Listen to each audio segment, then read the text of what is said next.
physically straining game to run. It's also not specified in the category, but I am going to be doing this on hard mode. Really, the only major difference is the fact I do not get any continues. So if I run out of lives, it's actually game over. So assuming the 25-minute estimate is still accurate, I actually am accounting for the possibility of a game over. This is actually a very short game. It's the shortest game I run, and my time being like 9 minutes and 55 seconds. But and so as such, it's going to be hard to actually explain everything as I go, but I'm going to try my best. But we'll get started here in 3, 2, 1, go. So, the first major thing you might notice is I have the ability to roll into a ball. This is not called the morph ball, it is called the energy wheel. And I have very limited resources of this. You'll see it as the bar right below my health bar in the top right corner there. This stage is very brutal to start things off. You probably noticed the wind was pushing me back. That's one such stage hazard, along with the lightning. I made it through it though, so that's a good start. Always a promising start. So here's our first mini-boss. Kind of a recurring enemy you'll see in the series. And that's probably the only actual use of the mines you're ever going to see in this run. Doing something a little bit risky here by foregoing health, but I should be fine. Yep, I'll be fine.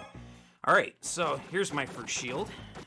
This allows me to absolutely roll through everything, so it's a very, very handy power-up.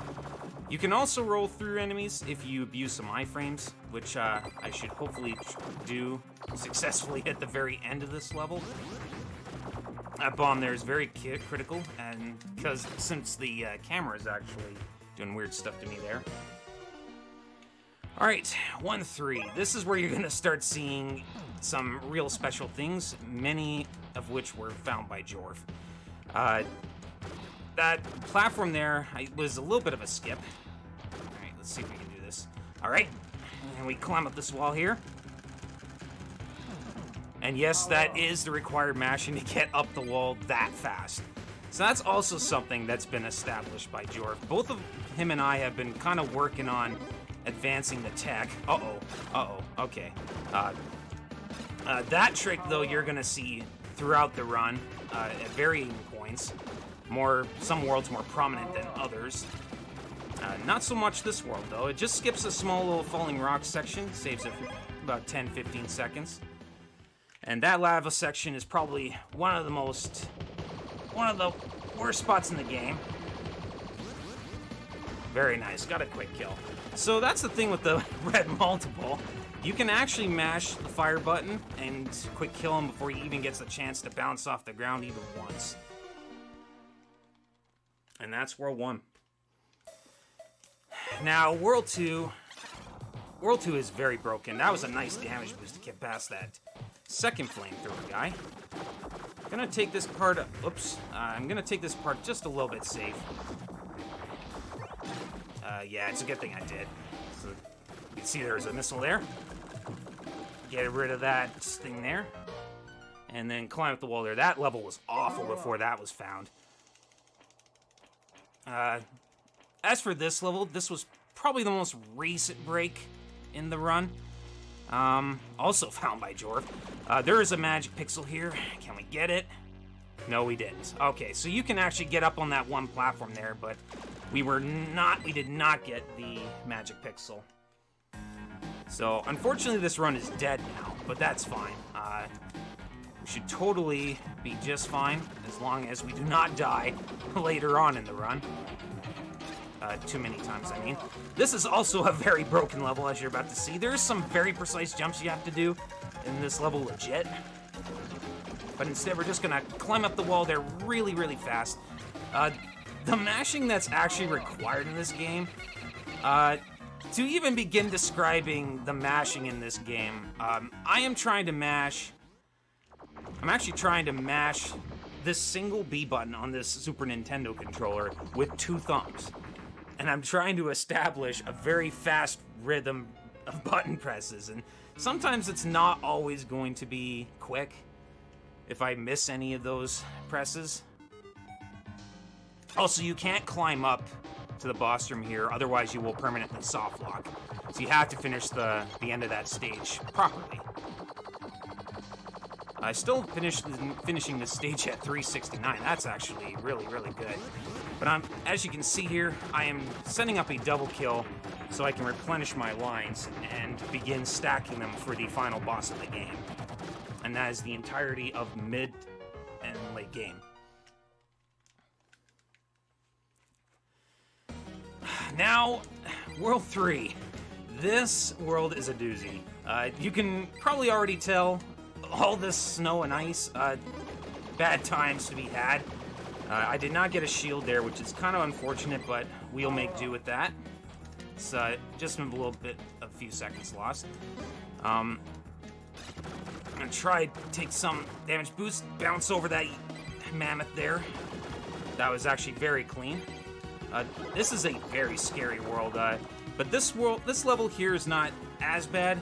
The level that follows this is the real danger, and to even begin to describe, in this game, you can't actually jump out of energy wheel unless you actually land on solid ground. So keep that in mind as you watch this level.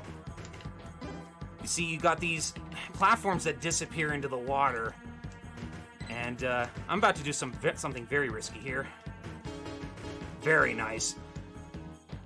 Like I said, you cannot jump out of energy wheel while in midair. So doing that strat is extremely risky. Nice damage boost. Here comes the quadruple mammoth skip, if I can get it, if I can get up there. This is also, oh, and I'm dead. Okay, well, I'm probably not gonna try that again.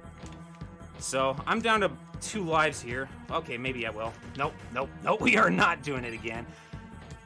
And that's the other thing. On that side there is the snowballs. So the snowballs are probably the single biggest reason this level is very evil.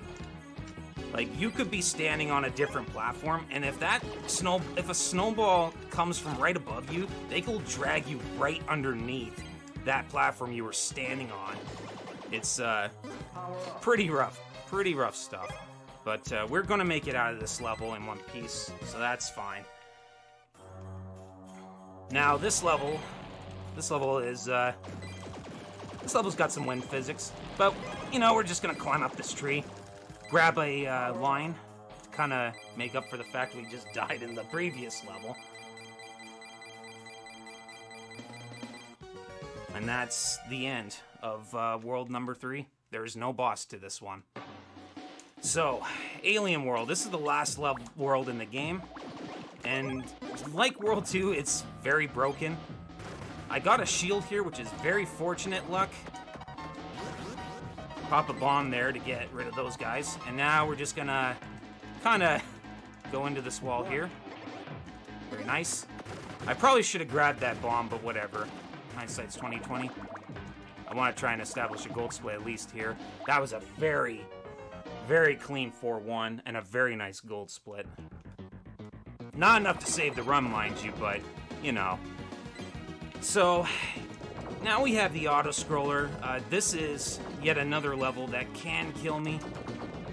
Mostly because the jumps are, Jesus Christ, extremely precise.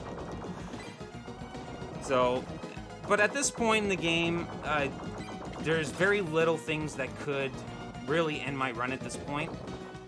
As you can probably see, I really gathered a lot of lives up to this point. The guy was down to like 2 lives, now I got 4. We're gonna have another life that we will get in this auto-scroller just for safety purposes. If I remember about the hollow train at some point in this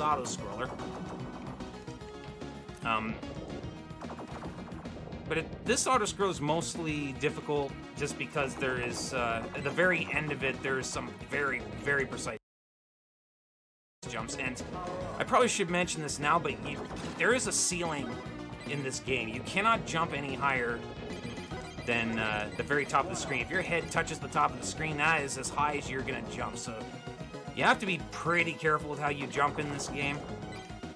Like, you will bonk your head on the ceiling. Alright, so here comes the precision jumps. This is often a spot where a lot of people will die in there. Any runner, casual gamer, what have you. But we made it. Very nice. Okay, so at this point the run, nothing can really stop this run from finishing now. There is one more level after this. But like the level before, it is a very, very broken level. Because it basically skips the entirety of it. There's another life right there. Just, you know, we don't even really need it, but I'm just gonna get in here. Also, with this whole getting into the wall thing, it requires really good rhythm to get in really fast. Alright. So here's the final boss of the game. Also, if you're getting... If this is all looking kind of familiar to you, yes, this is definitely...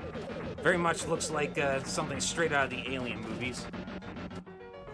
But that's only one thing that may seem to be recognizable. Like, here's Galactus, for instance. He's not supposed to be Galactus, but he's actually the machine. And yeah, that was basically the end of the run. 10 minutes and 21 seconds. So, I'm pretty sure when I submitted this game, I had a 15-minute estimate, but I was like, okay, well, I wasn't gonna say anything, because I thought maybe, what if I finish Mega Turrican about as well? Maybe somebody might be able to squeeze a run in. So I was like, okay, well, whatever, I'll let it slide. But yeah, there's